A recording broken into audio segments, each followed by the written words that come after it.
ਇੱਥੇ ਮੁੰਡਾ ਜੀ ਇੱਕ ਸਾਡੇ ਕੋਲ ਰਿਸ਼ਤੇ ਕਰਾਉਂਦਾ ਇੱਥੇ।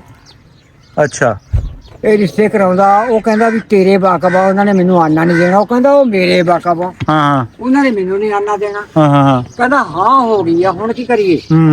ਮੈਂ ਕਹਿੰਦਾ ਰਾਤ ਪੈ ਗਈ, ਮੈਂ ਉੱਥੇ ਸੌਂ ਗਿਆ। ਹਾਂ ਕਹਿੰਦਾ ਕੁੜੀ ਨੇ ਰਾਤ ਨੂੰ 9 ਵਜੇ ਕੰਧ ਨੂੰ ਫੜ ਕੇ ਆਵੇ। ਹਾਂ ਮੈਂ ਪੁੱਛਿਆ ਵੀ ਇਹ ਕੰਧ ਨੂੰ ਫੜ ਕੇ ਆਉਂਦੀ ਆ ਉਧਰ ਚ ਤੇ ਇਹ ਕਿਉਂ ਆਉਂਦੀ ਆ। ਅੱਛਾ ਕਹਿੰਦੇ ਸਾਡੀ ਕੁੜੀ ਨੂੰ ਹੁੰਦਾ ਨਰਾਤਾ, ਤੇ ਸ਼ਾਮ ਨੂੰ ਦਿਖਦਾ ਨਹੀਂ ਸ਼ਾਮ ਨੂੰ ਨਹੀਂ ਦਿਖਦਾ, ਇਹ ਦਿਨੇ ਸਾਰਾ ਦਿਖਦਾ ਵਾ ਹਾਂ ਤੇ ਰਾਤ ਨੂੰ ਨਹੀਂ ਦਿਖਦਾ। ਹਾਂ ਉਹ ਕਹਿੰਦੇ ਦਿਨੇ ਤਾਂ ਦਿਖਦਾ ਨਾ। ਕਹਿੰਦਾ ਹਾਂ। ਕਹਿੰਦਾ ਬਸ ਅਸੀਂ ਦਿਨੇ ਉਹ ਵੀ ਕੋਈ ਥੋੜੇ ਹੋ ਸੀ ਰਾਤ ਨੂੰ ਦਿਸੇ ਕਹਿੰਦੇ ਨਾ। ਨਬਜ਼ਾਂ ਚੱਲਦੀਆਂ ਹੁਣ ਚਾ ਬਸ ਉਹ ਕਹਿੰਦੇ ਰਾਤ ਨੂੰ ਨਾ ਦਿਸੇ, ਹਾਂ ਸਾਨੂੰ ਇਹ ਮਨਜ਼ੂਰ ਆ, ਅਸੀਂ ਫੜ ਕੇ ਮੰਜੇ ਤੇ ਪਾ ਦਿਆ ਕਰਨੀ। ਠੀਕ ਆ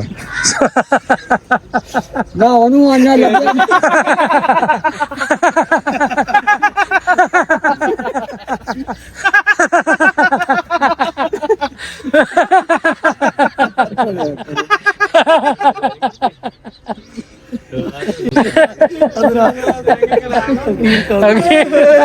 ਅੱਛਾ ਜਿਹੜੀ ਉਹ ਕਹਿੰਦੇ ਭਾਈ ਜਿੱਦਾਂ ਦੀ ਵੀ ਅਸੀਂ ਛੱਡਣੀ ਨਹੀਂ ਹੈਗੀ। ਰਾਤ ਨੂੰ ਫੜ ਕੇ ਮੰਜੇ ਤੇ ਪਾ